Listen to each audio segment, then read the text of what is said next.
Merci Thomas. Bonjour à tous. Du coup, on va passer une heure ensemble sur les sujets de la mobilité. Je présente rapidement le sommaire.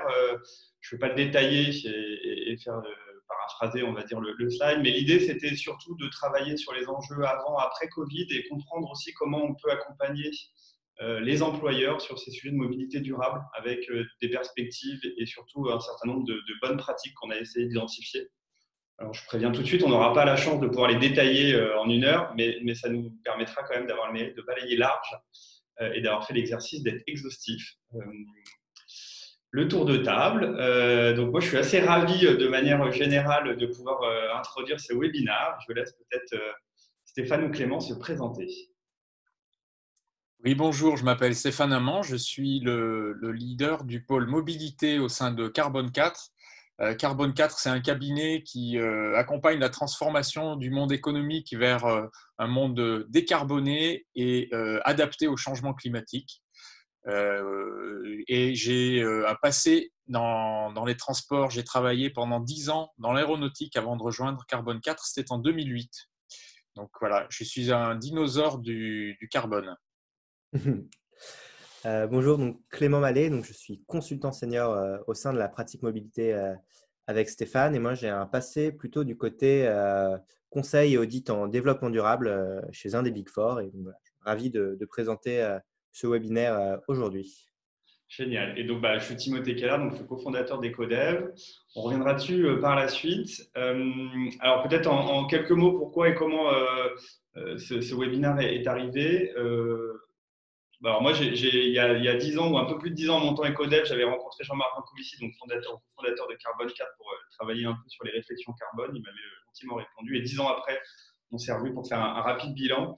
Et c'est de là où est née un peu cette envie de se dire, mais on a des métiers complémentaires, on avance depuis 10 ans dans la même direction, donc travaillons main dans la main pour aider autant que possible les employeurs à avoir des expertises complémentaires. Donc, voilà la grande réflexion. Et Stéphane a accepté avec grande joie, avec plaisir, de pouvoir travailler sur le sujet, ainsi que Clément. Je vous laisse la main pour vous présenter, enfin plutôt la structure.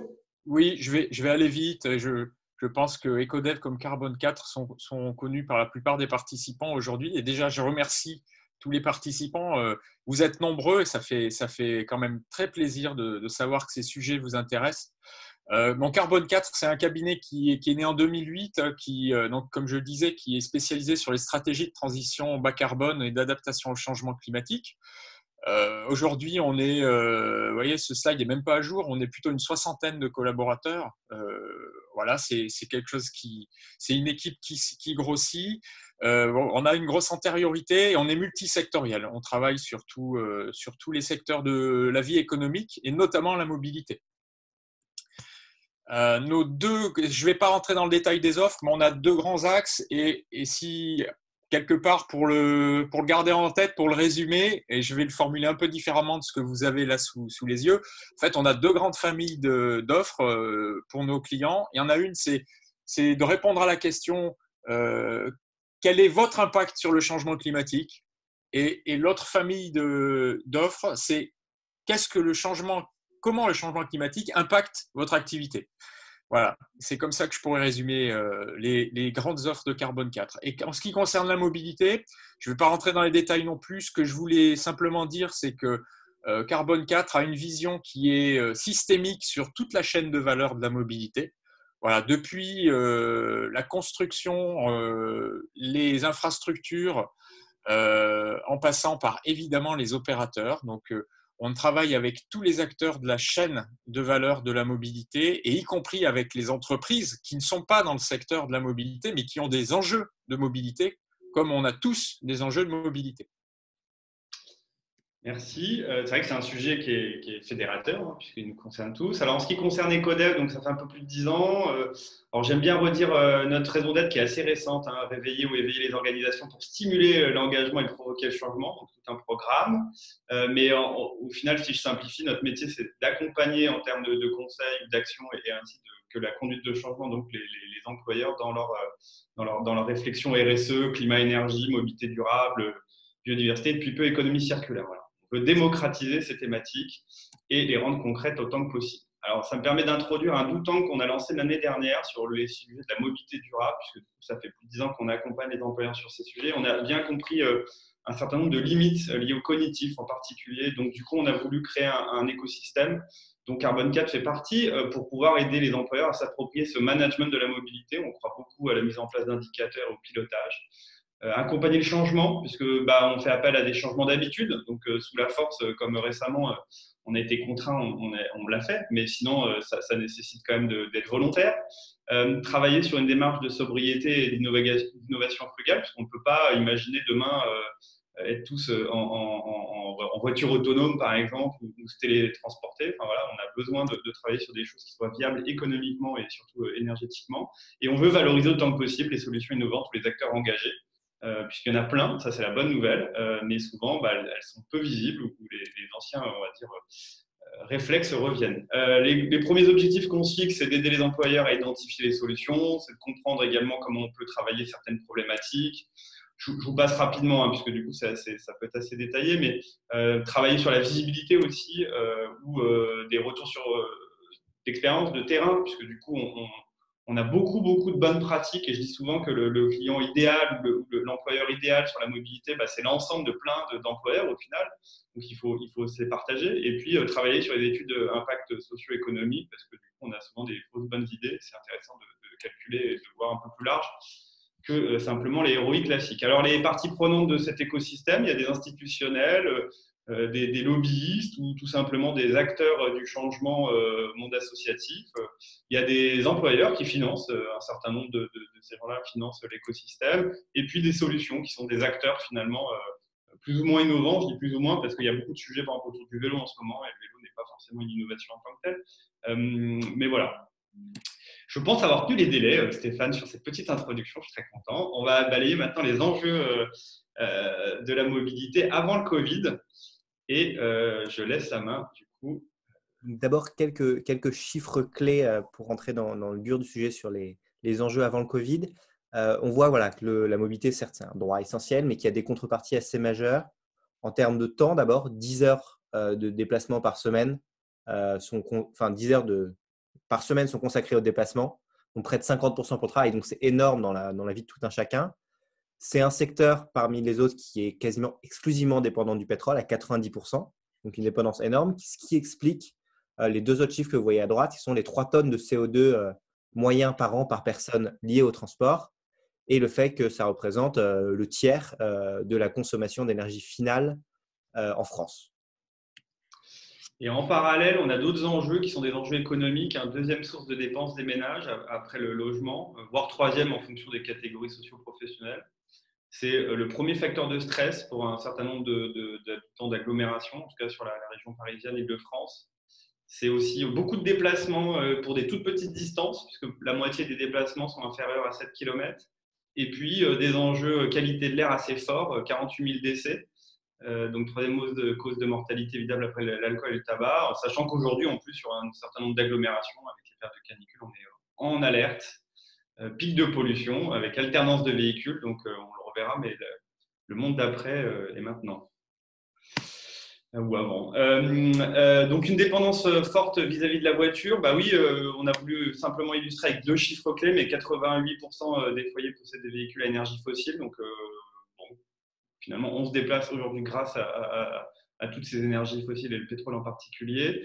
Et puis on entend beaucoup parler d'hybride, d'électrique, mais on voulait mettre un chiffre qui est assez factuel, qui permet de montrer à quel point la part finalement aujourd'hui dans la réalité est faible, 4,2%, alors que vous pouvez s'imaginer, vu les retombées médiatiques de l'électrique, que c'était quand même un peu plus. Donc voilà sur cette partie.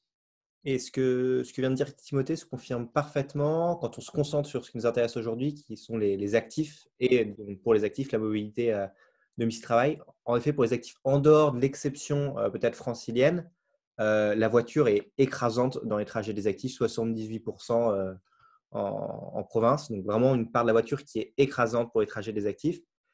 Et quand on regarde spécifiquement les trajets domicile-travail, on s'aperçoit que la voiture reste prépondérante, même pour des trajets petits, 36% pour des trajets entre 0 et 9 km qui peuvent être aisément faits en vélo ou mobilité active ou autre. Et encore plus, évidemment, quand on passe sur des trajets sur des trajets plus longs. Donc voilà, une part de la voiture qui est vraiment dominante dans les trajets des actifs et les trajets de domicile-travail. Et pour replacer le contexte du transport, il faut avoir en tête les éléments carbone. Donc, c'est un poste extrêmement majoritaire, les transports. Et surtout, c'est le seul poste qui a augmenté depuis 1990 en France et qui commence depuis quelques années à diminuer, mais il diminue de façon extrêmement lente. Lente par rapport aux budgets qui se sont fixés, typiquement au premier budget de la SNBC, donc la stratégie nationale bas carbone. Mais ces mêmes budgets de la stratégie nationale bas carbone qu'on n'arrive pas à suivre sont eux-mêmes extrêmement peu ambitieux quand on regarde l'ambition qui est fixée à 2050 de la neutralité carbone. Donc, on voit bien que ce qui est nécessaire sur le secteur des transports, ce n'est pas des innovations, des changements incrémentaux, mais il y a vraiment des nécessités de rupture radicale dans les années à venir. Et donc, il y aura des ruptures technologiques, évidemment, mais aussi d'autres types de ruptures, afin de vraiment pouvoir se mettre en ligne de cet objectif de neutralité carbone en 2050, objectif français, mais objectif européen aussi. Et là-dedans, pour atteindre cet objectif et pour se mettre en route vers cet objectif, un chiffre intéressant à avoir en tête, c'est que les trajets domicile-travail représentent à peu près 15% des émissions des transports, les transports représentant eux-mêmes, grosso modo, un tiers des émissions nationales. 15% de ces 140 mégatonnes, qu'est-ce que ça veut dire?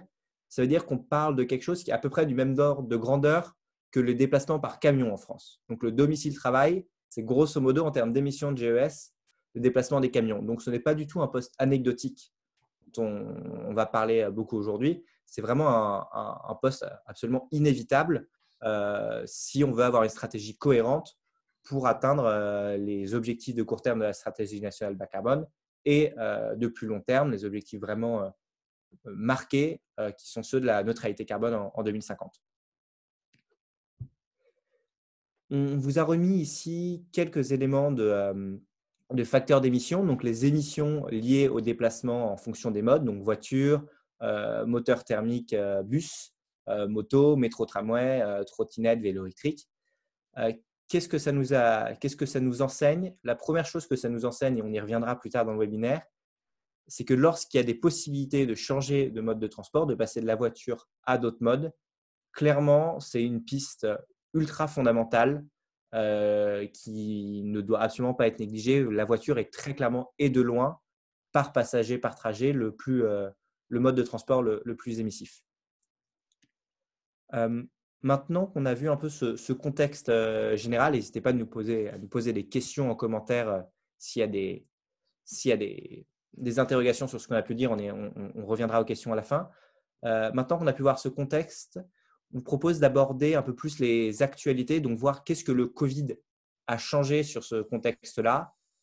Et on abordera, comme le disait Timothée, ensuite comment on rebondit face à ces actualités, comment on s'assure de ne pas que le Covid qui a bouleversé nos habitudes, que suite au Covid, on ne revienne pas dans nos mauvaises habitudes qui sont celles du contexte avant Covid qu'on vient de voir à l'instant. Et donc, quelques chiffres sur le Covid. Au plus fort du confinement, on a une diminution de 70% de l'ensemble des déplacements.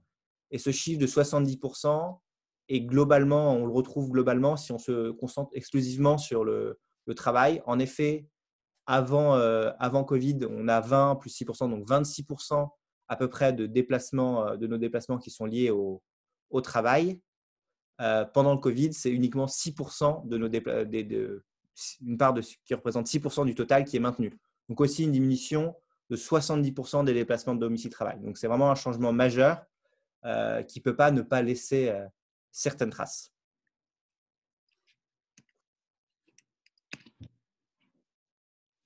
Du coup, merci. Alors, ce qui est aussi intéressant, c'est tous les sondages qu'on a pu voir passer. On a vu que 70% des Franciliens veulent changer leurs habitudes. Alors, vous avez sûrement vu passer aussi les chiffres d'urbains qui veulent partir en zone rurale. Enfin, donc, on a vraiment des conséquences en termes de comportements qui sont non négligeables. Et un Français sur 6 souhaite vraiment modifier ses comportements en termes de mobilité. Alors, entre bien évidemment la volonté post-Covid et puis la réalité, il y a du décalage, c'est ce qu'on va essayer de voir. Mais je me suis fait l'exercice de regarder Citadin régulièrement pendant cette période. Et donc, on est arrivé le 15 avril, donc en plein confinement, à une période où l'impossible était devenu possible, puisqu'il n'y avait plus de routes saturées, plus d'embouteillage sur la région Île-de-France. Ça, c'est les courbes Citadin pour la région Île-de-France.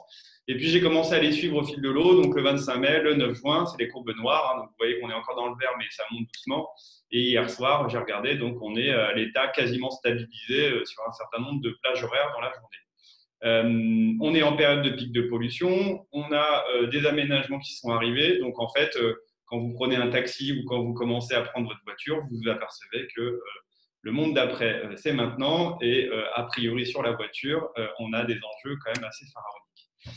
Les bonnes nouvelles, c'est qu'on voit que le vélo, par exemple, explose en termes d'usage. Alors, le chiffre qui a le plus tourné, c'est celui de 87% qui est après confinement, dans les 3 semaines après confinement. C'était basé sur des compteurs que vous voyez sur les bords de route, 87% d'usage en plus d'augmentation. Alors après, j'ai essayé de zoomer par rapport à l'année précédente, parce que c'est intéressant de comparer périodes comparables sur la météo. Surtout, on est environ à 27 ou 30% de fréquentation. Il y a une disparité très forte avec des zones rurales où le vélo finalement est quasiment stabilisé et des zones urbaines denses où là les chiffres peuvent aller jusqu'à 100-200% pour certaines villes. Donc bien évidemment, comme toutes les moyennes, faut regarder un peu entre les lignes. Pour les chiffres, je crois que c'est à toi maintenant, Stéphane. Oui, pour signaler que en fait, les pouvoirs publics ont bien en tête les enjeux liés à ces questions de mobilité qui ne soit pas une mobilité essentiellement basée sur l'automobile. Typiquement, voilà, 3 chiffres intéressants, mais qui montrent aussi la contradiction. C'est 9% de part modale pour le vélo en 2024, c'est un objectif, sachant qu'aujourd'hui, on est plutôt autour de 3% en ordre de grandeur. Donc, essayer de tripler la part modale du vélo. Vous avez entendu parler, parce que c'est assez récent, du forfait mobilité durable que les entreprises peuvent volontairement verser à leurs salariés désormais et qui est à hauteur de 400 € s'ils utilisent des modes actifs ou du covoiturage typiquement. Mais en face de ça, il faut bien sauver nos industries automobiles qui en France sont une industrie extrêmement forte, extrêmement importante en termes d'emploi. Et donc, il y a 8 milliards d'euros d'argent public qui a été mis sur la table pour soutenir la filière automobile. Donc, il ne s'agit pas de contester la pertinence de la chose, mais juste de dire qu'on voilà, est quelque part dans une forme de contradiction éventuelle, puisqu'on demande aux gens d'acheter des voitures, mais en même temps, on leur demande de moins les utiliser. Et en parallèle, on a vu les 60 millions d'euros lancés du coup, pour favoriser le vélo. Hein. Donc, je ne sais pas si vous étiez au courant, mais vous pouvez pour 50 € réparer votre vélo gratuitement, puisque du coup, c'est financé par l'État. Alors tout ça, en fait, derrière, c'est des plans qui sont liés au C2E, les certificats d'économie d'énergie. Donc là aussi, il y a des contradictions, mais c'est très intéressant. C'est les énergéticiens qui abondent pour justement avoir un peu cette somme pour aider les gens à utiliser leur vélo. Et il y a un chiffre que la mairie de Paris a sorti, c'est qu'ils ont fait des extrapolations pendant Covid, enfin pendant le confinement, en expliquant que sur la ligne 13, il y avait 5% à la rentrée 2020 de gens qui ne prenaient plus les transports en commun avec cette désaffection liée aux enjeux sanitaires. Ça faisait 3000 personnes par heure, soit 4 voies supplémentaires nécessaires sur la route pour pouvoir absorber le trafic. Donc on voit qu'on a aussi des enjeux pharaoniques parce que les transports en commun sont quand même un des bons moyens de se déplacer au quotidien. Et là, on va avoir des enjeux assez forts liés à cette crainte du corona. Ouais. Alors, les perspectives, je te laisse la main. Ouais, ok. Là, on vient de balayer assez rapidement la situation antérieure au Covid et puis pendant le confinement. Et maintenant, ce qui est intéressant, c'est qu'on passe un peu plus de temps sur les perspectives et en essayant de faire un peu de prospective, en tout cas en essayant d'identifier des éléments pour imaginer le monde d'après en matière de mobilité des salariés. Donc, les perspectives, moi, je propose de commencer par une vision assez large de ce que peut être la mobilité demain, la mobilité du monde d'après. Ce qu'on vous propose ici, vous voyez, c'est 2 axes. Un axe en bas qui représente la sobriété de l'usage et un axe vertical qui représente l'efficacité carbone. Ce qu'on peut dire, c'est qu'aujourd'hui, quand on regarde la mobilité en France, la mobilité des personnes, on est plutôt très dominé, largement dominé par l'autosolisme thermique. Donc, c'est en bas à gauche. Et ce qu'on aimerait, c'est aller plutôt en haut à droite, c'est-à-dire être sobre dans l'usage et avoir une efficacité carbone aussi haute que possible pour se déplacer avec le moins d'émissions de gaz à effet de serre. Donc notre mobilité du monde d'après, elle est en haut à droite, elle est en vert. Comment on relie les deux? C'est ça tout l'enjeu. Et c'est aussi là que les entreprises ont un rôle à jouer. Donc comment on peut faire? Il y a quelques leviers d'ores et déjà, mais qui ne sont pas forcément à la main des entreprises.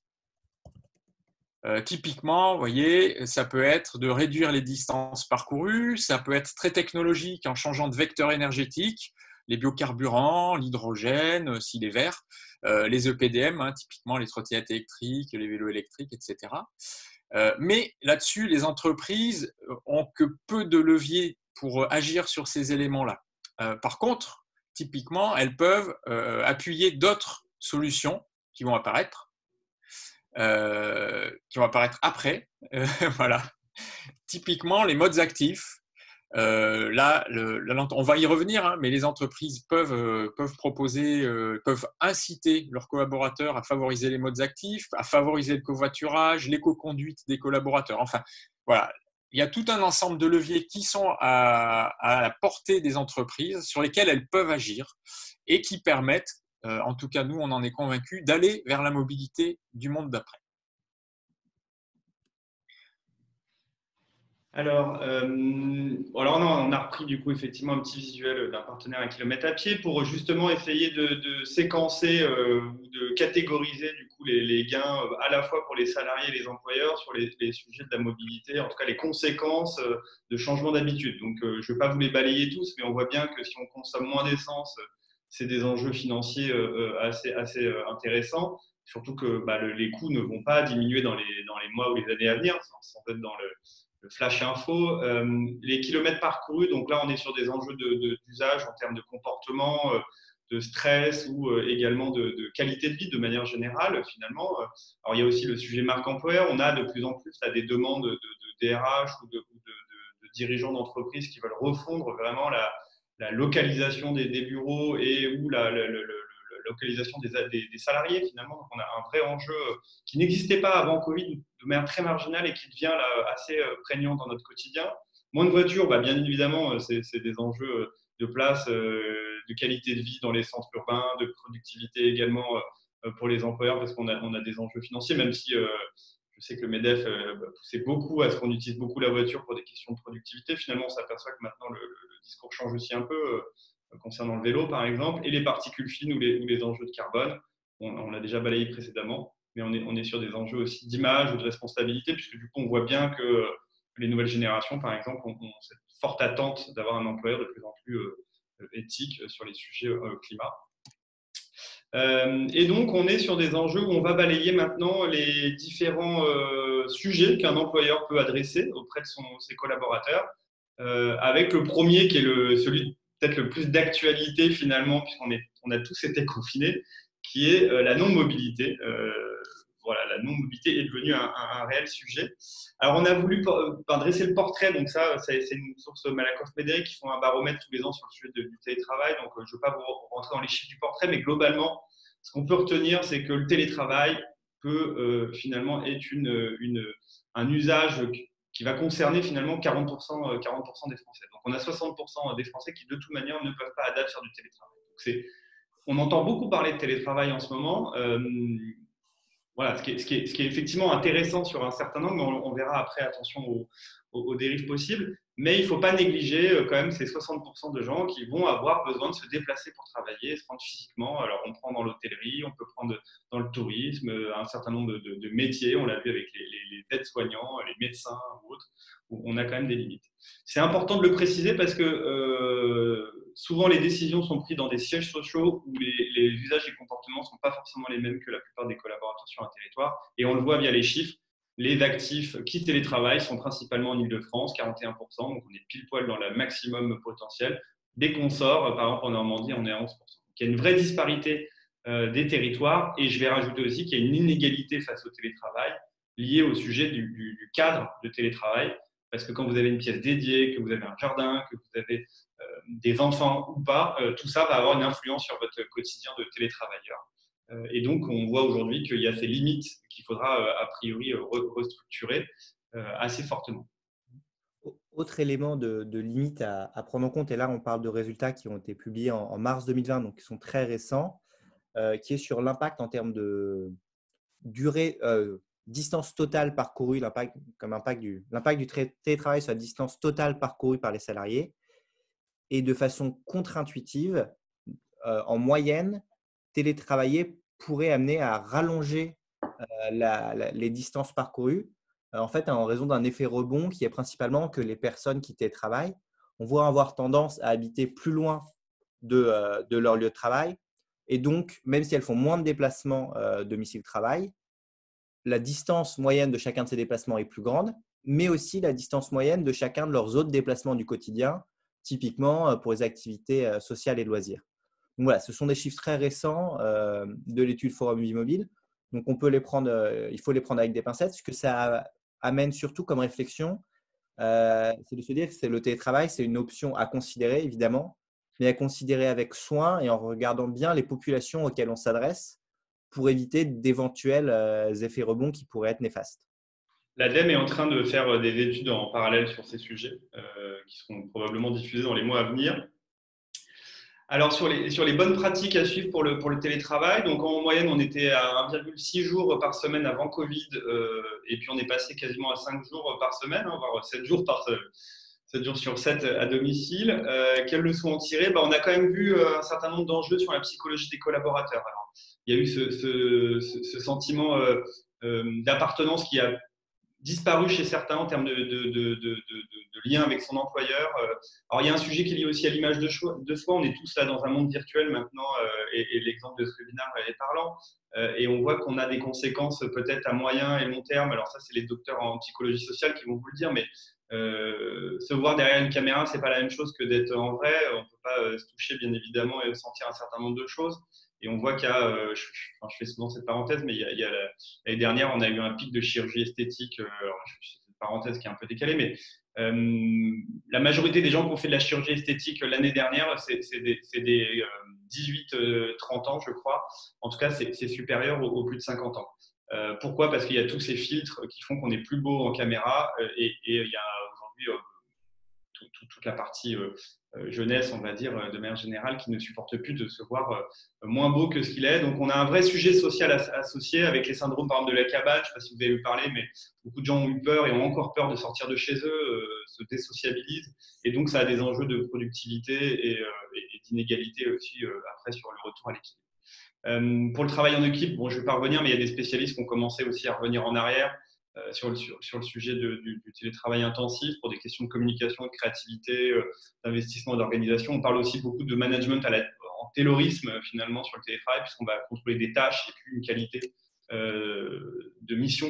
Et donc là, il y a aussi des dérives qui, du coup, nécessitent d'être formés ou accompagnés. Mais il y a aussi des opportunités, bien évidemment. Quand on fait moins de temps de parcours, c'est moins de stress. On est souvent à l'heure quand on est à domicile, en tout cas en visio, on gagne du coup du temps, on a un équilibre qui peut être aussi hyper agréable, vie pro, vie perso, il y a moins de sollicitations, donc on est beaucoup plus confortable. Alors c'est hors enfant, hors période de confinement bien évidemment, mais il y a quand même un certain nombre d'avantages que les salariés prônent, ainsi que les employeurs, sur le sujet par exemple carbone, coût, réduction des enjeux de surface de bureau.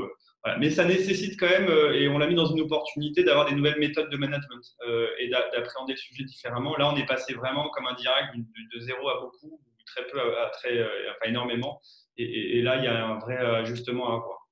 Donc, on a voulu lister un certain nombre de bonnes pratiques de manière très factuelle. On a fait quelques études qualitatives là, sur les sujets du télétravail. On voit que l'État peut-être stabilisé. Oui, l'état stabilisé après Covid serait de 2 à 3 jours par semaine, pas plus. Voilà. Donc, ceux qui rêvent de faire 5 jours par semaine tout le temps en télétravail, a priori, on serait plutôt dans les effets négatifs que positifs. Il faut adapter sa politique aux différentes populations. Nous, on croit beaucoup en la capacité d'un employeur d'ajuster en fonction des typologies de personnes. et éviter la règle d'or pour tous, donc qui a le mérite d'être équitable, hein, mais qui finalement ne l'est pas parce qu'il y a des profils volontaires et d'autres moins, par exemple. Forcément, on parlait d'inégalités liées aux infrastructures, hein, mais c'est assez flagrant. Il faut aussi probablement réaliser une enquête pour comprendre les tendances, les attentes. C'est quelque chose qui est peu fait auprès des collaborateurs ou qui avait été peu dans l'ADN, on va dire, des gens qui déploient. Alors, ça a souvent été concerté avec les parties prenantes, type CSE, négociation annuelle obligatoire, représentant du personnel, mais ce n'est pas aussi abouti que vraiment faire une enquête représentative auprès de tous les collaborateurs.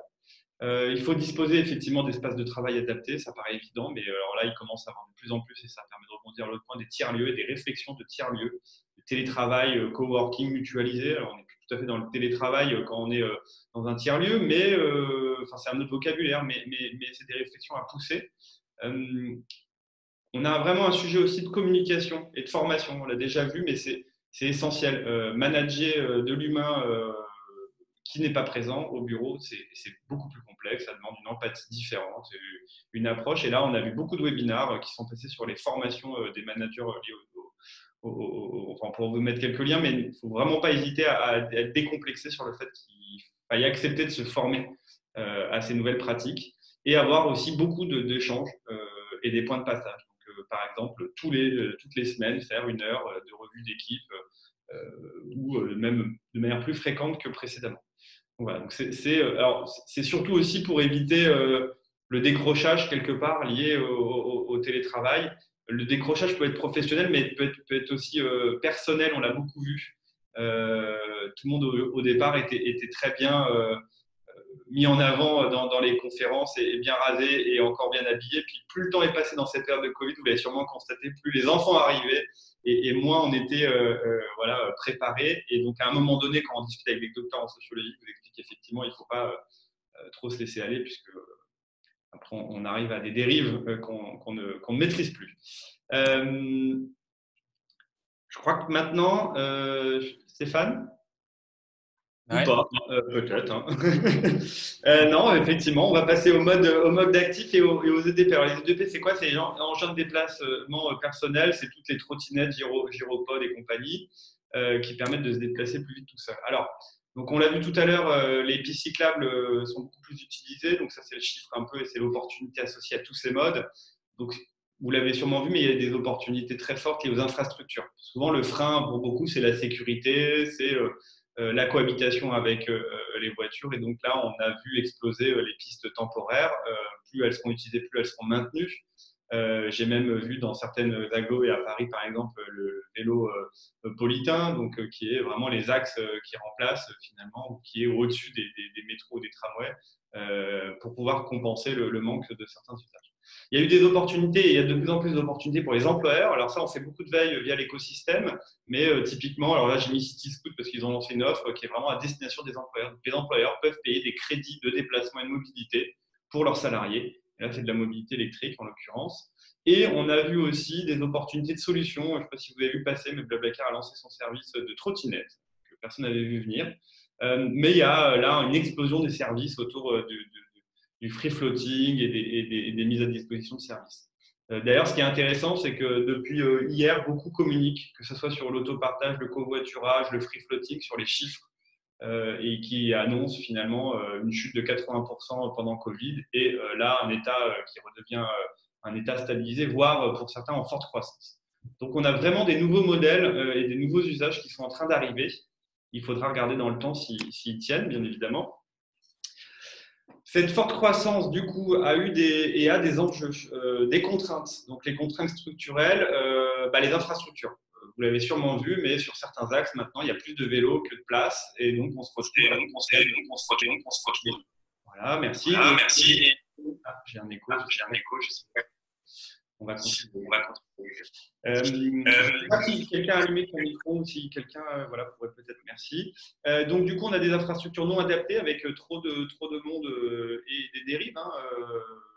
Alors, il y a des dérives d'usagers. On ne peut plus se déplacer dans certaines zones et cohabiter avec les piétons, par exemple, ou les voitures. On a des avantages quand même financiers ou des avantages en nature qui sont compliqués à valoriser, puisque quand vous aviez une voiture de fonction et que vous changez avec un vélo de fonction, votre employeur ne le valorise peut-être pas de la même manière. Il y a des enjeux comportementaux aussi qui sont important à mettre en œuvre, parce que là, il y a beaucoup de néo-cyclistes ou de néo-trottinetteurs, ça ne doit pas se dire, mais vous avez compris le principe, qui arrivent sans être formés, qui arrivent avec une accidentologie extrêmement élevée. Et il y a beaucoup de contrôles de plus en plus liés effectivement aux accidentologies et aux comportements. Donc là, on le verra, mais il y a une brique liée comportementale et formation assez importante, et en termes de responsabilité pour l'employeur, qui est une opportunité.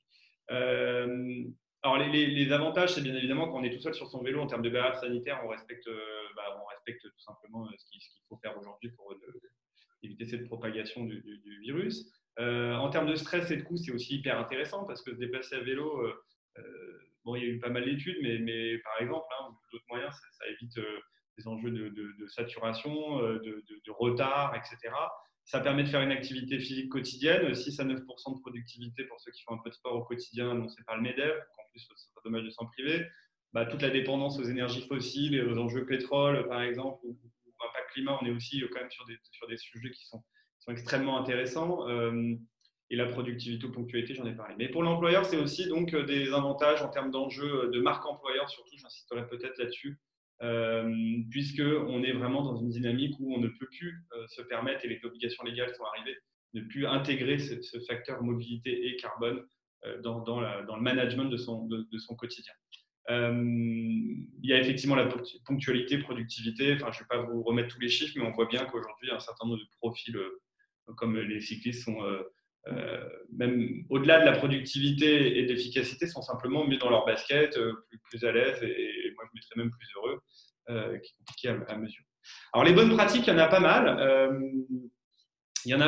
Donc, communiquer sur les politiques existantes. On a beaucoup été sollicité ces derniers temps sur comment justement anticiper la rentrée et commencer à valoriser cette pratique. Donc, il y a des choses simples, de mettre en place des liens, valoriser ce qui existe en termes de subventions, financement, avantages qui existent dans notre société. C'est aussi un premier moyen. Quand vous êtes un employeur et que vous communiquez auprès de tous vos collaborateurs sur les subventions, effectivement, ça marche en termes d'acquisition. Il faut structurer une politique, clarifier les règles. Est-ce qu'on a le droit au vélo tous les jours dans les trajets professionnels ou pas ? Quels sont Enfin, faut statuer en fait sur ces sujets et pas faire l'autruche comme beaucoup le font, qui est de dire je ne m'en occupe pas et que globalement les trajets domicile-travail, les gens font comme ils veulent. Non, aujourd'hui, ce n'est plus recevable. Faire appel à des partenariats. Alors, il y a des partenariats qui peuvent être associatifs, de proximité, loueurs, de voisinage, enfin bref, qui permettent justement d'avoir des nouvelles réflexions. Et là, on pourra lister, on vous mettra quelques liens, mais il y a quand même beaucoup de choses qui sont hyper innovantes et qui permettent d'avoir un avantage quand même pour les collaborateurs en termes d'enjeux financiers par an, d'attractivité.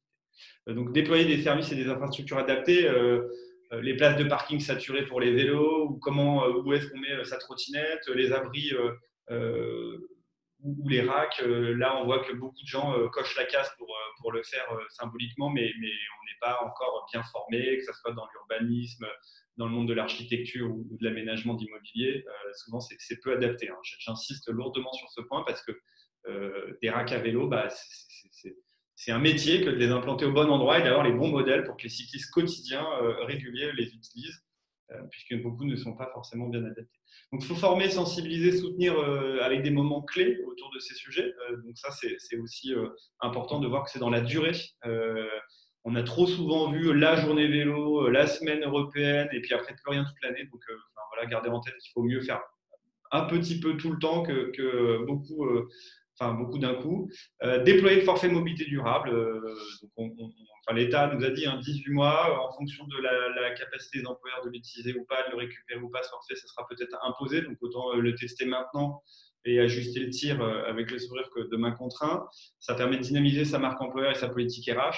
Nous, on a des DRH aujourd'hui qui viennent nous voir en disant comment j'intègre le vélo de fonction parce que sinon, j'ai du mal à recruter certains profils dans des zones urbaines ou agglomérations puisque la voiture de fonction n'est plus attractive pour un certain nombre de personnes.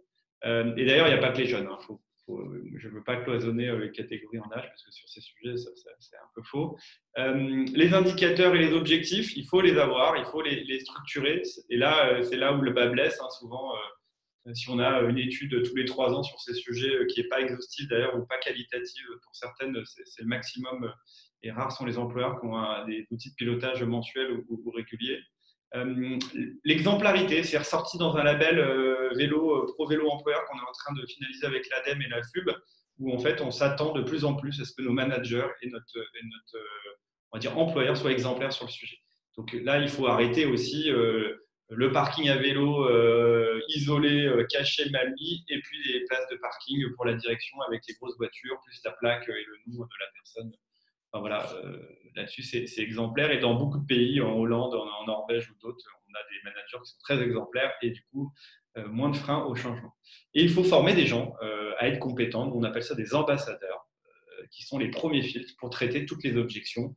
Puisque si je reprends des sujets, non, prendre son vélo, même dans ces périodes, on n'arrive pas forcément tout le temps en sueur. Non, on n'a pas besoin d'avoir tous les jours un parapluie ou une cape de pluie parce qu'il ne pleut pas tant que ça finalement sur ces trajets quotidiens, etc. etc. Il faut traiter ces freins, parce que s'ils existent, ils sont légitimes, mais il faut les objectiver pour justement aider à changer les comportements. La voiture autrement, c'est bien à toi, Ouais. Stéphane. Il y a un troisième sujet qu'on voulait aborder par rapport à la stratégie des employeurs, c'est-à-dire qu'on n'est pas naïf. Hein. On est tous très convaincus que le télétravail, que les modes actifs ont un rôle à jouer, évidemment, et doivent se développer. Mais il va toujours y avoir des usages automobiles pour tout un tas de raisons, et certaines raisons qui sont très bonnes. Donc, il faut considérer cette situation-là. Donc, mais comment on envisage quand même la voiture un peu autrement? Alors, il faut garder en tête que cette situation de confinement et cette situation sanitaire a quand même créé des changements d'habitude pour un certain nombre de personnes. Et c'est apparu de manière assez nette en Chine, typiquement. Là, ce que vous voyez là, c'est avant-après l'épidémie donc, de coronavirus en Chine. Et effectivement, le recours à la voiture particulière a énormément augmenté après la crise, ce qui est un indicateur un peu gênant vis-à-vis des enjeux que nous, on essaie de traiter. Alors, en France, est-ce que c'est pareil? En France, je pense qu'on est entre les… c'est pas clair, c'est-à-dire que la situation est ambiguë. Je pense qu'on peut passer la diapo d'après, Timothée. Voilà. La situation est très ambiguë et un peu paradoxale en France. Vous avez typiquement de nombreux annonceurs, c'est-à-dire les constructeurs automobiles derrière, qui font le forcing évidemment pour doper les ventes automobiles. Il y a un plan national, un plan gouvernemental qui vise à doper ça. Et en même temps, vous avez aussi beaucoup d'incitations des pouvoirs publics, que ce soit à l'échelle des villes ou à l'échelle nationale, pour moins utiliser la voiture. Hein, c'est ce que je disais tout à l'heure. Donc, on est dans cette contradiction et on sent bien que on est un peu dans l'expectative. Et donc, c'est le moment de faire des choix et c'est le moment d'adopter des changements éventuels dans l'utilisation de l'automobile. Donc l'automobile, ce n'est pas forcément une personne toute seule dans une caisse en acier d'1,5 tonne. Donc on va le montrer après. Voilà. L'automobile, ça peut aussi être envisagé à travers 4 visions différentes de l'autosolisme.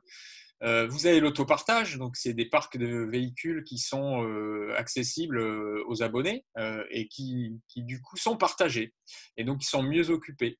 Vous avez le levier classique, mais tellement important en fait du covoiturage parce que le potentiel est gigantesque. Je vous rappelle qu'en France, en gros, on est à 1,5 passagers par automobile en moyenne et pour le domicile-travail, on est plutôt à 1,1. Donc, on voit bien qu'il y a une marge de manœuvre assez intéressante. Un autre levier qui n'est pas forcément de voir la voiture, qui n'est pas forcément dans le rapport à la voiture, mais qui est un apport de la technologique, qui est d'avoir des véhicules qui sont moins émissifs, typiquement avec des véhicules électriques, électrifiés. Et puis, on a un 4e levier moins connu qui est le crédit mobilité, donc, qui se développe et qui est plutôt que d'avoir recours à un mode donné, c'est plutôt d'avoir accès à une panoplie, à un panel de solutions de mobilité. Donc, c'est plutôt d'avoir un crédit pour la mobilité. Et après, ce crédit peut être dépensé sur différents modes en fonction des besoins, en fonction des usages des personnes. Il va y avoir une forte actualité sur le sujet puisqu'il y a le titre mobilité, le décret qui devrait arriver pour justement accompagner les employeurs. D'où la nécessité d'appréhender au mieux ce contexte et de l'anticiper. Alors les intérêts, du coup, les contraintes, opportunités comme tout à l'heure. Donc on a essayé de lister donc, pour les salariés ou le salarié. On voit bien qu'aujourd'hui il y a des décalages entre les réels usages, les attentes, les comportements et les offres. Donc, il y a aussi quand même une contrainte qui est d'adapter la prestation. Et ça, c'est important de le souligner parce que bon, on navigue un peu à vue sur certains sujets, même si aujourd'hui, finalement, quand on regarde les chiffres, il y a plein d'alternatives possibles, mais on a quand même cette perception, en tout cas, de prestations non adaptées, liées à la fiabilité, la liberté, mais aussi du coup au sujet cognitif. Hein, c'est très compliqué de changer ses comportements, on le balayera sur la fin, et d'avoir un équilibre sur le long terme, puisque du coup, c'est facile de se dire pendant une semaine, un mois, je change. Là, je prends mon vélo, il fait beau, c'est très bien, mais dans la durée, c'est quand même beaucoup plus complexe. Et ça, c'est lié effectivement à un certain nombre de passifs qu'on a à la fois cognitifs et structurels. Pour l'employeur aussi, il y a une vitesse de déploiement qui est compliquée à intégrer. Souvent, on voit des POC avec 2-3 véhicules ou 2-3 solutions alternatives, mais qui ont des usages compliqués à anticiper en termes de montée en puissance. Donc, il faut avoir une vision à long terme. Et là, aujourd'hui, bien évidemment, l'idée en tout cas qu'on a, c'est de dire il y a des possibilités, on peut accompagner et on peut avoir ces visions quand même suffisamment fiables parce qu'on a 10 ans, 12 ans de retour d'expérience pour un certain nombre de ces usages. Donc, même si ce n'est pas encore en part modale notable, on a des retours d'expérience qui sont facilement notables. Pour du coup, après, identifier les bonnes approches et les offres les plus adaptées. Les opportunités, c'est des gains financiers, c'est énorme. Un deuxième poste de ménage, on l'a vu, c'est en termes de gains. En fait, tout ce qui est autre que la voiture seule est souvent, quasiment tout est moins coûteux. Quand on calcule vraiment tous les enjeux liés à la voiture, en assurance, entretien et toute la partie consommation au quotidien, on est vraiment sur des gains qui sont notables. Ça permet quand même de faire du partage, de l'échange ou d'avoir des relations quand même différentes à la mobilité. On parle beaucoup de masse, de mobilité as a service, qui est un peu le saint graal, qui a du mal à être déployé chez beaucoup, mais qui est un concept quand même d'arrêter finalement d'avoir une propriété et d'avoir un service. Et c'est extrêmement pertinent de vendre du kilomètre, de vendre de la minute de déplacement plutôt que du matériel. De toute manière, on est contraint et forcé, si on veut répondre à nos enjeux climat, par exemple, de se projeter dans cette vision. Et ça permet aussi pour beaucoup d'être plus flexible. On commence à rentrer dans tout ce qui est multimodalité, intermodalité. Un jour, j'ai mes transports en commun, l'autre, le vélo, et puis éventuellement un autre, ma voiture ou une camionnette si on a des choses à transporter, par exemple. Donc, c'est extrêmement flexible aujourd'hui. Et là, il y a une disparité de territoire. C'est pour ça qu'effectivement, il faut aussi nuancer en fonction des contextes. Mais c'est très souvent on a plein d'opportunités et souvent on se cache derrière des bonnes excuses pour ne pas le faire. Donc, attention aussi au décalage de zones géographique en disant moi je suis dans tel endroit, je peux pas en fait. C'est souvent le premier réflexe qu'on a, mais quand on creuse derrière, c'est souvent pas la bonne raison, la meilleure raison. Et l'employeur, impact carbone, on le voit bien quand on met des chiffres derrière, Carbone 4 le fait très bien, nous aussi on voit que les gains sont quand même notables. Les coûts de déplacement, la marque employeur, le sujet des coûts, c'est quand même récurrent. Et il y a le reporting. C'est-à-dire que d'avoir des solutions alternatives et des gens qui vont vous accompagner, ça vous permet aussi de reporter en direct un certain nombre de nouveaux usages qu'on ne scannait pas avant. Et en fait, on ne sait faire des gains que sur ce qu'on mesure, bien évidemment. Et aujourd'hui, tous ces sont mal identifiés. Les bonnes pratiques, il faut avoir une politique incitative, il faut être exemplaire, avoir une vision long terme. Ça paraît enfoncer des portes ouvertes en le disant, mais rares sont celles qui ont les employeurs d'entreprise une politique extrêmement claire sur le sujet et limpide.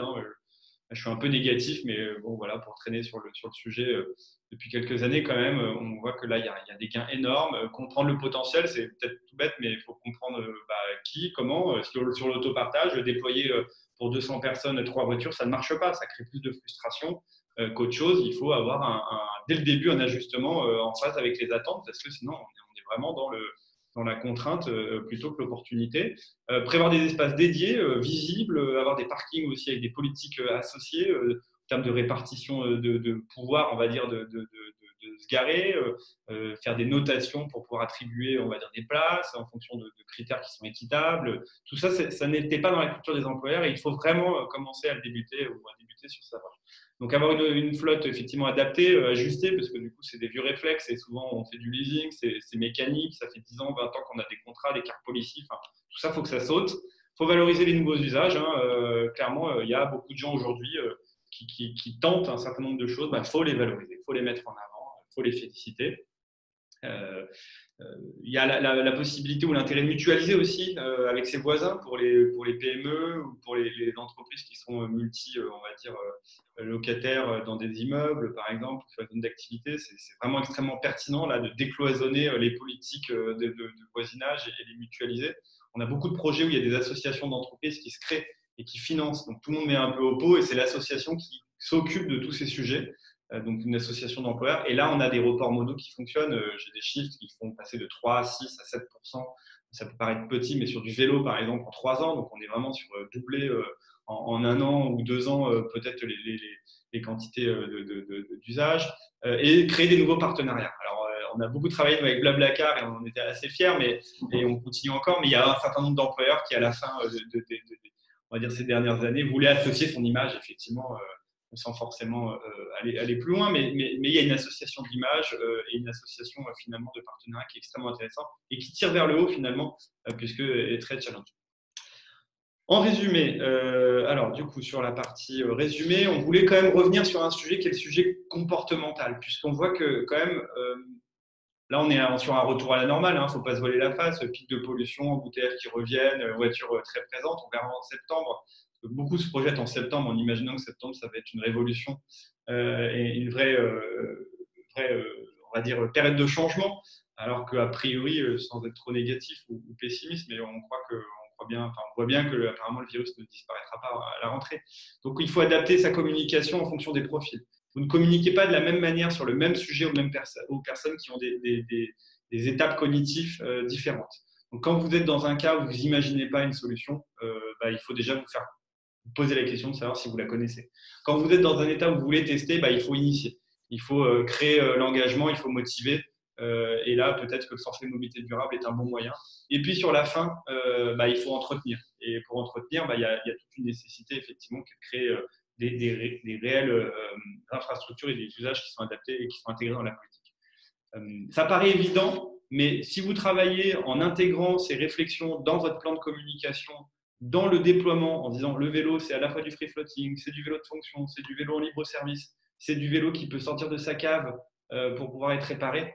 On a déjà là tout de suite compris qu'on a des enjeux différents, il faut l'entretenir, le faire vivre et peut-être faire des partenariats. Donc là, déjà rien que le sujet, c'est potentiellement 10 projets quasiment en un. Et si vous le gérez de front sur ces 10, c'est très bien. Si vous en prenez qu'un ou deux, clairement, ça va être très compliqué d'adresser le sujet en imaginant pouvoir avoir une efficacité auprès des collaborateurs en termes de changement de comportement. On a aussi voulu structurer une offre, mais globalement, la méthodologie, elle est duplicable par tout le monde, finalement. C'est d'obtenir des données quantitatives et qualitatives. C'est très important de pouvoir avoir un état et une photographie claire sur ces sujets. Quand je dis qualitative, c'est comprendre les raisons de certains déplacements et comprendre les raisons de certains freins, parce qu'il faut les traiter et que si on ne les traite pas, de toute manière, les gens ne changent pas. Le côté quantitatif, c'est le potentiel. On est à X kilomètres, très bien. Mais est-ce qu'on va déposer son enfant à la crèche? Est-ce que la piste cyclable, il y a une rupture? Est-ce qu'elle est sécurisée? Ou est-ce qu'elle est éclairée, par exemple? Enfin bref, la nuit, l'hiver, etc. Donc, on a des enjeux quand même d'intégrer ces données dans le monde de l'employeur qui, à date, n'étaient pas du tout sous sa responsabilité, n'étaient que peu scannés. Donc ça, c'est un vrai premier point. Le deuxième, et ça paraît bête, mais c'est quel est le potentiel et quel est finalement les enjeux associés à ces chiffres clés et à ces données. Et quand je pose la question de savoir mais quel est votre potentiel de cyclisme, quel est votre potentiel de télétravail, quel est votre potentiel en termes de décalé, beaucoup d'employeurs n'ont pas les données, ne savent pas répondre. C'est pas très compliqué à structurer. Il y a des outils, il y a des méthodos, et tant que vous n'avez pas ces chiffres, c'est compliqué de savoir si vous êtes un bon ou mauvais élève. Je prends souvent un exemple, c'est que dire je finance 100% des transports en commun, alors aujourd'hui c'est moins recevable qu'il y a quelques mois, mais ça amène des dérives. Les gens prennent les passes et vous annoncent à prendre des transports en commun, mais dans les faits, peut-être qu'ils prennent leur vélo, ils vont à pied ou en voiture. Et ça, quand on regarde dans les chiffres un peu qualitatifs, on est sur des cas, des fois, qui vont jusqu'à 2, 3, 5, 10% de gens qui vont du coup déclarer quelque chose ou bénéficier d'avantages financiers sur des pratiques qui ne sont pas quotidiennes. Et ça nous permet, généralement, en croisant ces données, de définir une réelle politique ou un plan d'action pertinent, avec des fiches actions, des fiches très opérationnelles, des retours. Je ne sais pas si Clément, ou plutôt Stéphane, tu veux abonder sur ce slide? Je veux surtout commenter la prochaine, en fait, pour conclure. Voilà.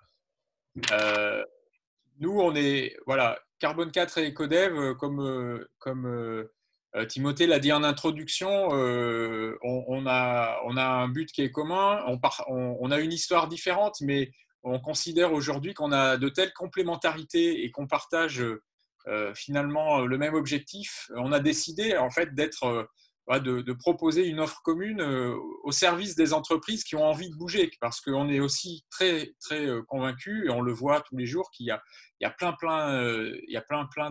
d'entreprises, de dirigeants, de personnes dans les entreprises qui ont envie de contribuer, de faire leur part, et notamment d'agir sur les sujets de mobilité. Et nous, on est convaincus, donc Carbone 4 et Ecodev, qu'on peut apporter à travers cette offre un accompagnement pour aider à débloquer les choses et à mettre en route concrètement des actions pour aller dans cette direction d'une mobilité moins carbonée et plus solidaire et moins chère, etc., etc. Bon, on a un peu dépassé sur le timing prévu, mais il nous reste quelques temps pour les questions-réponses. On va déborder probablement. Rester un peu plus longtemps le cas échéant. Ouais, on va déborder un peu. Voilà. Alors, Thomas, tu veux les balayer et les poser? Alors, je voulais proposer, est-ce que vous en avez vu comme le temps est court? Est-ce qu'il y a des choses que vous voulez traiter tout de suite ou je peux balayer les miennes? Alors, il y en a une qui est très simple à traiter, mais effectivement, c'est souvent la polémique. L'électrique n'est pas forcément la solution. Alors, il faut voir quel enjeu et quel problème pour dire si c'est une solution ou pas. Moi, je dis souvent qu'effectivement, une voiture électrique en Allemagne ou en France avec l'énergie très carbonée avec le charbon en Allemagne ou très peu carbonée avec le nucléaire en France, c'est différent en termes d'impact environnemental à l'usage. Après, il y a les enjeux de particules fines, qualité de l'air. Mais de toute manière, il y a une obligation légale. C'est-à-dire que les zones de faible émission, et aujourd'hui, il y a un certain nombre de sujets qui poussent à ce que ce sera les seuls véhicules possibles. Donc, même si ce n'est pas la solution à tous nos enjeux, clairement, sur l'approvisionnement en lithium, ce genre de choses, on a des vrais enjeux socio-environnementaux, mais c'est clairement une super alternative pour un certain nombre de pratiques. Et plus vous faites de kilomètres en électrique, plus c'est intéressant. Donc, voilà, ça s'étudie vraiment de manière plus précise que simplement de dire c'est bon ou pas. Mais pour certains, c'est vraiment extrêmement intéressant. Pour d'autres, ça ne l'est pas. Oui, je te rejoins. De toute façon, en matière de mobilité, on est toujours ramené à quels sont vos usages, quelles sont vos pratiques. L'électrique a un avantage par rapport à l'autosolisme thermique, c'est qu'il peut s'y substituer directement. Et qu'en France, mais même partout en Europe, en fait, pour le coup, chez Carbone 4, on suit de très près l'évolution de ce sujet. Et voilà, nos derniers travaux montrent clairement que même en Pologne, aujourd'hui, ça y est, même en Pologne, il vaut mieux rouler à l'électrique qu'au thermique. Donc voilà, il n'y a plus trop de nœuds à se faire au cerveau par rapport à ça. Mais effectivement, rouler seul dans son électrique, si on a des alternatives qui sont des modes actifs, typiquement, c'est dommage. Donc, ce n'est pas la solution à tout. Ça répond quand même à pas mal d'enjeux dans pas mal de cas, mais il faut voir au cas par cas. Il y en a un qui a été mis en avant et qui est souvent oublié, c'est le bruit. C'est quand même un enjeu en termes de stress, de maladie, etc., qui est extrêmement notable dans les agglomérations. 70 décibels à 80 décibels en moyenne liés à la voiture thermique. Voilà, quand vous êtes sur d'électrique, ça fait chuter par 2, par 3. Et c'est extrêmement intéressant pour le confort auditif. Sans parler de la pollution de l'air qui est aujourd'hui un gros sujet de France, vous l'avez dit, avec la circulation alternée. Je vais essayer de faire vite. Thomas, tu pourras en prendre après, enfin me le donner. Là, j'en ai une autre, c'est sur les sujets des plans de mobilité entreprise. Alors, globalement, il y avait une obligation légale et la LOM a remplacé cette obligation légale par l'intégration de la mobilité dans les NAO. Nous, on estime que c'est important d'avoir une méthode comme les plans de mobilité pour structurer ces NAO et les anticiper, les objectiver, les chiffrer et les déployer. Donc, ce n'est plus une obligation si vous vous mettez d'accord de les déployer, mais globalement, beaucoup d'entreprises continuent à l'utiliser comme un outil de pilotage qui est très structurant donc, quand il est bien déployé. Donc, voilà, j'insiste un peu. Et après, dans certaines régions comme PACA ou Île-de-France, le plan de protection de l'atmosphère, qui est une autre obligation légale, la plus environnementale, vous l'impose et continue à le maintenir. Il faut faire attention en fonction des territoires. Soit ça vit de lui-même parce qu'obligation légale, soit il faut l'intégrer pour certains, soit pour les meilleurs, ils peuvent arrêter, mais ça me paraît quand même un peu ambitieux d'avoir ce discours à date. Thomas, je te laisse peut-être poser les questions maintenant, puis on peut essayer de la voler pendant quelques minutes. Ça marche. Oui, du coup, il y avait une question sur les émissions de CO2 par mode de transport sur le cycle de vie complet. Est-ce que c'est le même ordre de grandeur que celle présentée dans la diapositive? Je prends. Alors, ce qu'on vous a montré sur la diapositive, c'est effectivement pas en analyse de cycle de vie complet, que ce soit clair. Aujourd'hui, on peut avoir une vision complète, effectivement, selon les modes. Avec les modes alternatifs, typiquement électrifiés, c'est important de prendre en compte l'ACV et de prendre en compte la fabrication des équipements, des composants, typiquement les batteries, évidemment, parce que quand on est en France avec une électricité peu carbonée, la fabrication des batteries est un élément très significatif de l'empreinte globale. Donc ça, on peut le faire. Sur le slide qu'on vous a montré tout à l'heure, où on était principalement sur, de mémoire, la voiture en autosolisme versus du transport collectif versus, je crois, le vélo ou la trottinette de mémoire. La hiérarchie ne va pas être bousculée. Sur la trottinette, ça va augmenter forcément, puisque là, pour le coup, la batterie occupe une place assez conséquente. Donc, on va gagner quelques grammes, voire quelques dizaines de grammes, mais on va être loin quand même derrière. Enfin, on va être beaucoup plus intéressant que l'automobile seul dans son automobile. Par contre, ça ne sera pas forcément plus intéressant que le transport collectif et bien sûr que le vélo. D'ailleurs, je crois qu'il y a eu des réactions par rapport à ça sur la trottinette électrique, disons sur les EDP plus largement qui contiennent des batteries. Aujourd'hui, c'est un marché qui est émergent. Je veux dire, il y a 2-3 ans, c'était très balbutiant. Aujourd'hui, ça explose. Et évidemment, il y a plein d'aspects qui sont très contestables du point de vue environnemental, mais les constructeurs le prennent très au sérieux pour le coup et ils sont en train de faire des offres qui sont très différentes avec des solutions, des véhicules qui sont beaucoup plus résistants, qui durent plus longtemps. Mais il y a des enjeux de travailler en collectif. Donc, il y a des enjeux que les collectivités locales qui autorisent certaines sociétés à proposer ces services de free floating travaillent en commun donc avec ces entreprises et que les personnes qui les utilisent aussi jouent le jeu et fassent pas n'importe quoi avec ces engins-là. Donc c'est trop facile de dire c'est tout pourri ou c'est formidable. La vérité elle est entre les deux et l'idée c'est de maximiser les conditions pour que ça devienne très intéressant d'un point de vue environnemental. Clairement, je pense qu'il y a beaucoup d'éducation à faire encore pour comprendre effectivement quel est le bon usage en fonction du bon outil. Et d'ailleurs, ce n'est pas que sur la mobilité, je pense que c'est sur les sujets de développement durable. Thomas, autre question? Oui, est-ce que sur le télétravail, est-ce que ça génère potentiellement d'autres déplacements carbonés et surtout, quid de l'impact écologique du numérique via la généralisation du télétravail ou des webinaires comme le nôtre, par exemple? On l'a balayé rapidement, effectivement, tout à l'heure en montrant qu'il y avait des chiffres assez récents, surprenants, qui effectivement démontraient, Clément, je te vois apparaître, mais que du coup, effectivement, si on tolère des distances plus longues parce qu'on vient moins souvent au bureau, ça a un impact qui peut être négatif et ça libérait du temps qui était du temps qu'on allait consacrer à faire autre chose et qui, du coup, n'était pas du temps où on était en train de lire chez soi, mais on pouvait prendre sa voiture pour aller faire des loisirs. Donc, l'empreinte environnementale totale n'est pas forcément positive, mais encore une fois, ça dépend des usages.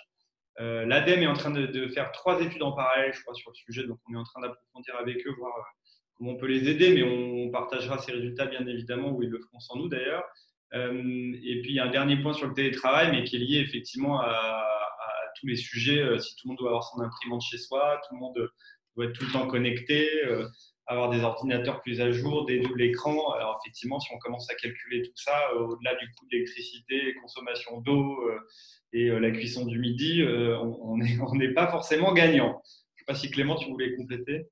Non, juste pour compléter sur ce point, on n'est pas forcément gagnant. Ça dépendra beaucoup en fait de ce qu'on remplace. C'est pour ça qu'on disait de regarder un peu dans les détails. Si on remplace un trajet de 20 km en voiture, les ordres d'idées, on est gagnant. On peut se faire 4 plats principaux à déjeuner et tous les faire cuire, aucun problème.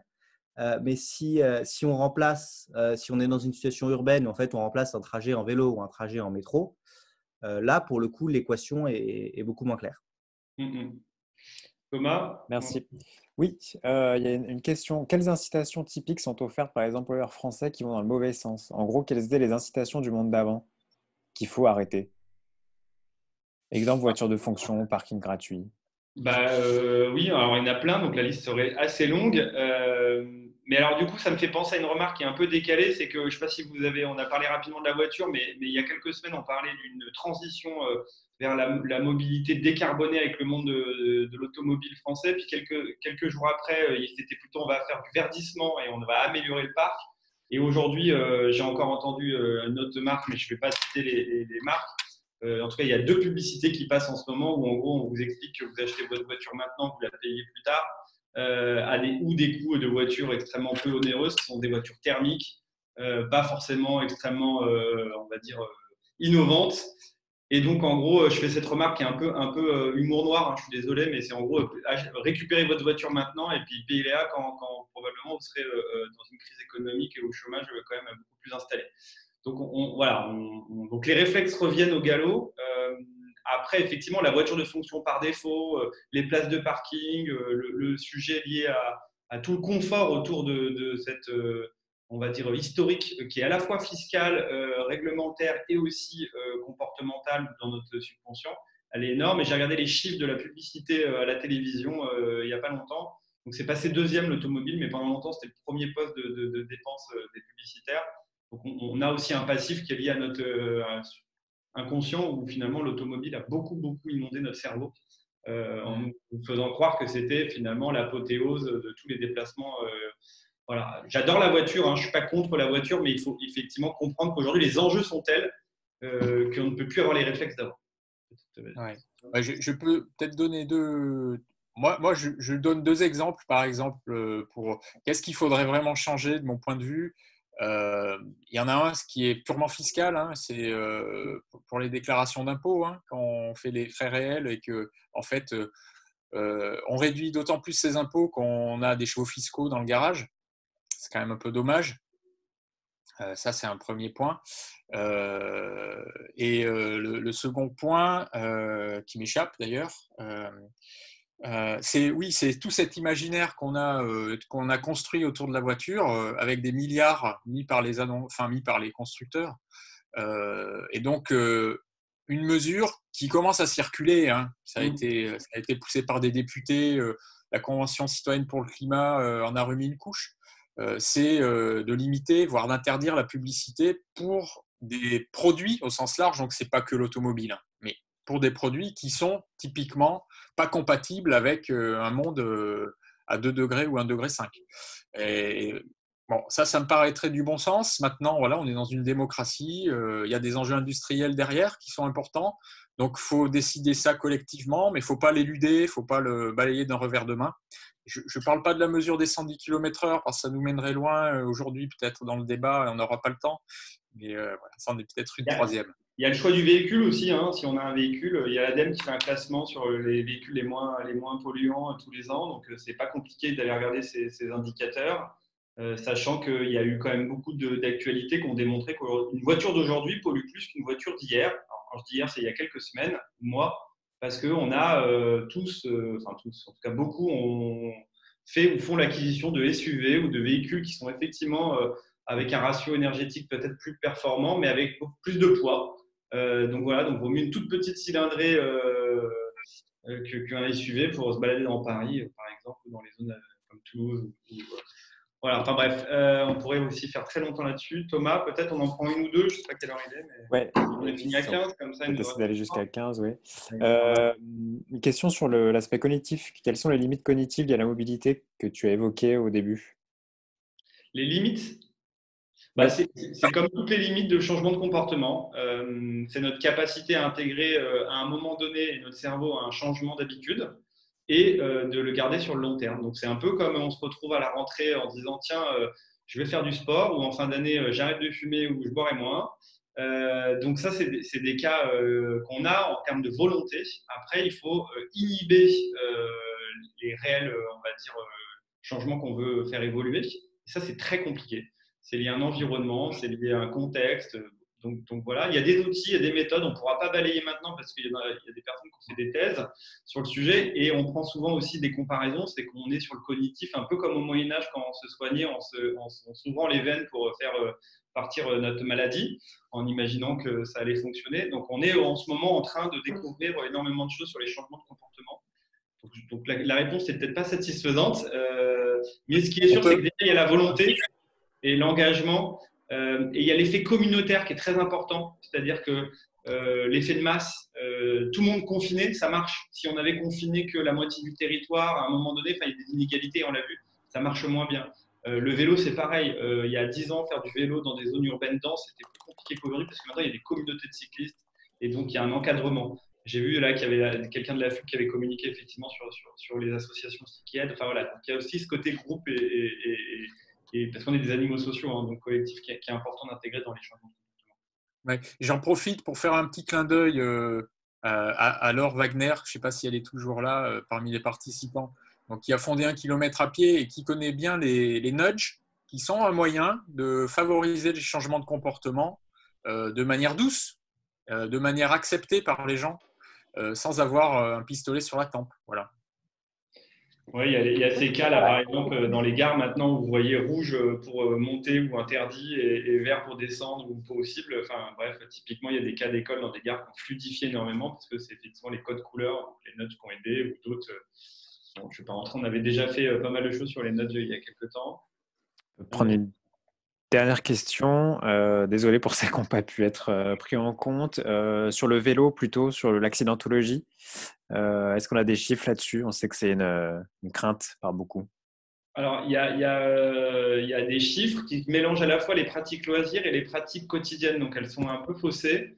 Sur les pratiques quotidiennes, il y a aussi 2 types de chiffres. Il y a les usagers réels quotidiens qui ont une accidentologie en fait extrêmement faible, légèrement supérieure au transport en commun, mais nettement inférieure aux 2 roues motorisées ou aux voitures, 6 fois moins, je crois, de mémoire.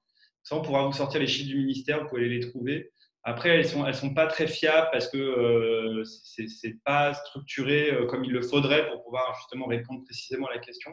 Ce que vous dit le président de la FUB, Olivier Schneider, c'est que pour aller au quotidien en vélo, on se fait souvent quelques frayeurs et on meurt quand on fait en loisir la campagne. Enfin, bref, donc du coup, quand vous regardez, aller au boulot en vélo, c'est plus bénéfique pour sa santé que négatif. Après, il faut faire la différence entre les gens adaptés, enfin, compétents ou les néo-cyclistes, par exemple. Et je prends souvent cet exemple, et là, la responsabilité de l'employeur n'est pas négligeable. Est-ce que ça vous viendrait à l'esprit d'être avec une voiture de fonction qui n'a pas de rétroviseur, sans ceinture, et vous le prenez après un apéro fatigué? Là, clairement, l'accidentologie est élevée. Et on voit que sur le vélo, c'est un peu pareil. Beaucoup de gens ont des vélos avec des pneus sous-gonflés, des freins pas adaptés, sans matériel, etc. etc. Enfin, et tout ça amène effectivement à ce que l'accidentologie augmente. Et je ne parle pas des comportements. Mais dans les faits, il faut arrêter de dire que d'aller au travail pour des cyclistes quotidiens, c'est dangereux parce que ce qui est dangereux, ce n'est pas le vélo, c'est la voiture. Et j'ai rarement vu des cyclistes qui s'explosaient sur les platanes ou dans les ronds-points et qui, du coup, n'en sortaient pas vivants. Donc, il faut quand même remettre un peu les choses en ordre. Mais de manière un peu surprenante peut-être, moi j'ai envie de faire un parallèle avec l'automobile.